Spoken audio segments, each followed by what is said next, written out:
Hello friends, welcome to spicy masala taste. இன்றைக்கி நம்ம வீடியோவில் என்ன பார்க்க போகிறோம்னா சைட் டிஷ் ரெசிபி தாங்க பார்க்க போகிறோம். இப்போ வந்து பலாப்பழத்தோட சீசனுங்க. பலாப்பழம் சாப்பிட்டுட்டு பலாக்கொட்டை வந்து அதிகம் சாப்பிட மாட்டோம், கொஞ்சம் தூக்கி தாங்க போடுவோம். அதை வந்து இந்த மாதிரி செஞ்சு சாப்பிடும் பொழுது நல்லா டேஸ்ட்டாக இருக்குங்க. இது வந்து வெரைட்டி ரைஸ் கூட வச்சு சாப்பிடும்போது செம்ம சூப்பராக இருக்குங்க. இது எப்படி செய்யலான்னு பார்க்கலாம் வாங்க.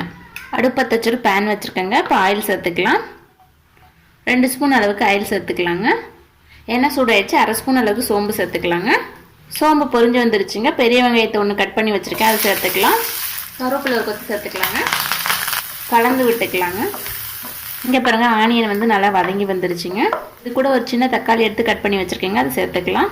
தக்காளிக்கு தேவையான அளவுக்கு மட்டும் உப்பு சேர்த்துக்கலாங்க. நான் பலாக்கொட்டையிலே உப்பு போட்டு வேக வச்சுருக்கேன்.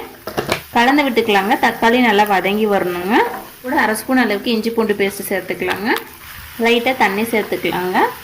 இதுக்கு தேவையான மசாலா சேர்த்துக்கலாம்.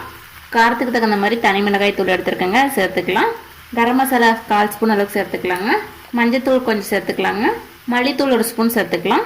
உங்கள்கிட்ட குழம்பு மிளகாய் தூள் இருந்துச்சுன்னா மல்லித்தூள் மிளகாய் தூளுக்கு பதிலாக நீங்கள் வந்து குழம்பு மிளகாய் தூள் கூட சேர்த்துக்கலாங்க. மசாலா பச்சை வாசனை போகட்டுங்க, அது வரைக்கும் வதக்கி எடுத்துக்கலாம். பாருங்கள், மசாலா வந்து பச்சை வாசனை போயிடுச்சு. பலாக்கொட்டையை வேக வச்சு எடுத்துருக்குங்க உப்பு போட்டு. இந்த மாதிரி வேக வச்சு எடுக்கும்போது கொஞ்சம் ஈஸியாக இருக்குங்க. நீங்கள் பச்சை பலாக்கொட்டை சேர்த்ததுனால கட் பண்ணிவிட்டு சேர்த்துக்கோங்க. ஆனால் கொஞ்சம் நேரம் வேக வைக்கணுங்க. வேக வச்ச பலாக்கொட்டைங்கிறதுனால அப்படியே வந்து ஃப்ரை பண்ணுறாங்க. பச்சை பலாக்கொட்டை எடுத்திங்கன்னா நீங்கள் தண்ணி ஊற்றி கொஞ்சம் நேரம் வேக வச்சு எடுத்துக்கோங்க. ஒரு 2-3 நிமிஷம் வந்து வறுத்து எடுத்துக்கிட்டால் போதுங்க. ரொம்ப நேரம் வந்து குக் பண்ண தேவையில்லை. இது மேலே ஒரு கொத்து கருவேப்பிலை சேர்த்துக்கலாங்க. கொஞ்சமாக மல்லி இலை சேர்த்துக்கலாம். அவ்வளோதாங்க, நம்மளோட பலாக்கொட்டை வறுவல் வந்து சூப்பராக ரெடி ஆயிடுச்சுங்க. கலந்து விட்டுட்டு ஸ்டவ் ஆஃப் பண்ணிடலாங்க.